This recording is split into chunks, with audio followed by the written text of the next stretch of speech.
So yesterday, we were talking about what somebody, I think in the comments, rightly spoke of, the switch in relation between I, it, and I, thou. So when we were looking at the eyeball and describing the eyeball to the other person that we were looking at, and then we held our vision there and then switched from looking at their eyeball to seeing them,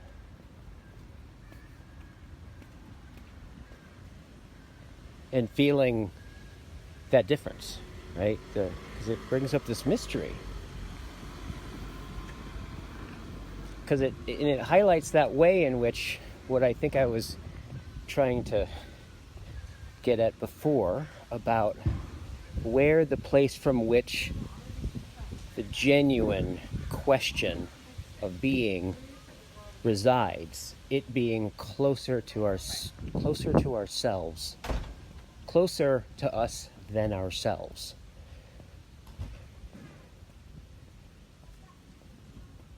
In that our eyeballs bring us the same, you could say, sensations.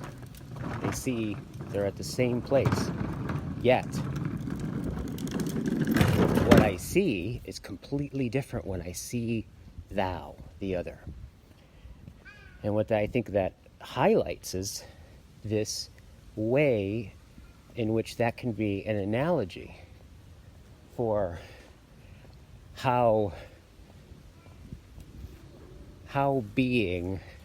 we're able to perceive being, given that we can't perceive it through, there's nothing about the sense perception itself that can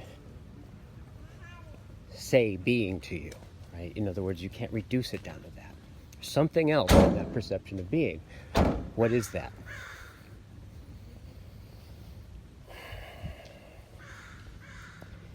So if we look at this sense of I, thou versus I, it, right? And for those of you who are familiar with Martin Buber, you'll recognize this. But essentially, you could say that, as Buber would say, that being a human being essentially is always being in relation. And we are either, as he would, I think, poetically put it, kind of theologically, philosophically, poetically say it, is that we're either in a relationship with an I-it or an I-thou. And essentially, we could say that when you're in a relationship with an I-it, both the I and the it is a me. I had a phone call that apparently I found out phone calls block, they stop the video, so,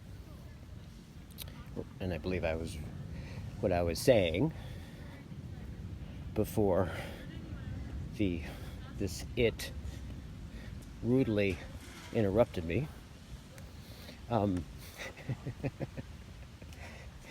Is the person who calls, right, is an it, and I'm an I in relationship to it, because in some level it was a means that got in the way of my ends, right?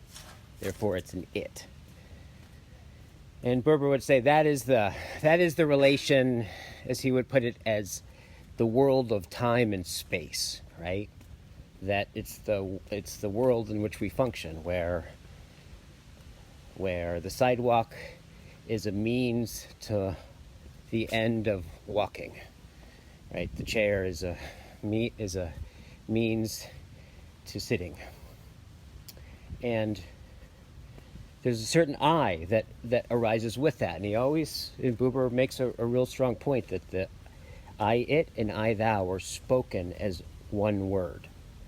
In other words, there's no I out there that then comes together with an it out there. No, They arise together. It's always an I it, I thou. Whereas a thou, which is much more difficult to put into language, because when we're in an I thou relationship, it's where that which the I that is with thou is, in Buber's words, is an end in itself. Right? It's another way of saying that, using Paul Tillich's language. In some sense, it's like as if we face that of ultimate concern, right? That of deepest concern is like, it's like looking the deepest, ultimate concern, the end in itself, directly in its face.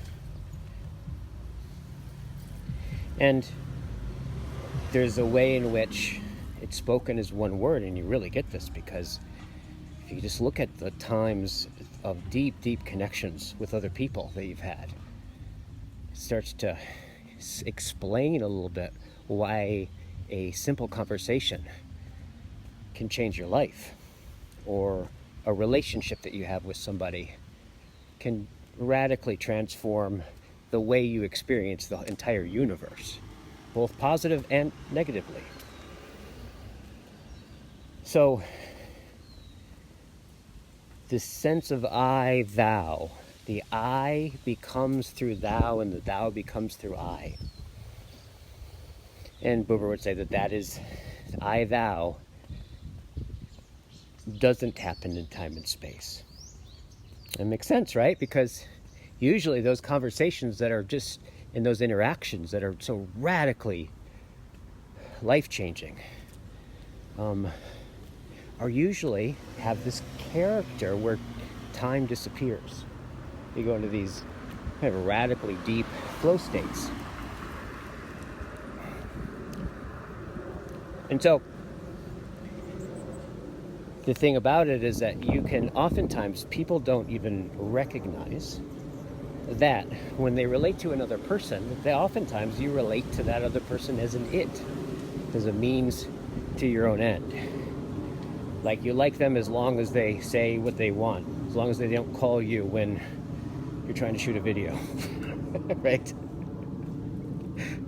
Then it reveals, like, actually, no, you are a means to my own end. Or on a much more subtler level, like I can relate to the other as a means to my own end of approval or acceptance or narcissistic reflection. There's all kinds of ways in which we can subtly be in an I-it relationship with another human being. So, when we, and Buber is pretty, and I think this is also telling, it's not that I, thou doesn't have to be with, the thou doesn't necessarily have to be with another person. We've probably also had moments with sunsets, in moments of beauty where the world stops, right? Even tragedy. I mean, the tragic in the truest sense of the word, I think, can be one of deep thou, right? So the thing to get about this, and this is why this part of Buber's work has always spoken to me, is because in some way it starts to really articulate why I've been circling for 22 years, right? Why people have been doing this and how it's spread all over the world. It's like, what's going on, right? I think it's something like this. And what you can notice, and I think that the part of that's so personally, developmentally rich and liberating and transforming, is that you can feel when you go from relating to somebody or something as an it, you can feel that when you start to shift, just like you shifted from looking at the eyeball to seeing them, when you make that shift and they become thou, there's a corollary I that you become in relationship to that thou. There's a different I that arises with the thou. And often it's like those moments when you're the I thou. It's paradoxically, you in so many ways, just like a flow state, you disappear. The I disappears into the blossoming of the thou. And when you take that same thou that's like flowering beauty, and then they say that thing that triggers you, in that moment you're like, oh, they go right back into an it. They go from a blossoming flower, mystery unfolding, a centerless center realizing itself in your I that becomes world through thou, to, in that moment you're like, fuck them, I hate them, they betrayed me, whatever. You know, they're no longer a mystery. You know exactly who they are and what they should do and what they did wrong. And I mean,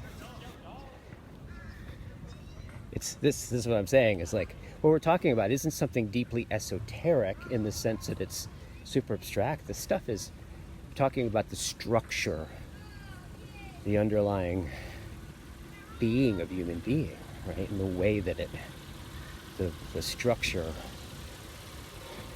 and the context of relations that grant the integrity that allows us to be human beings, that makes us human.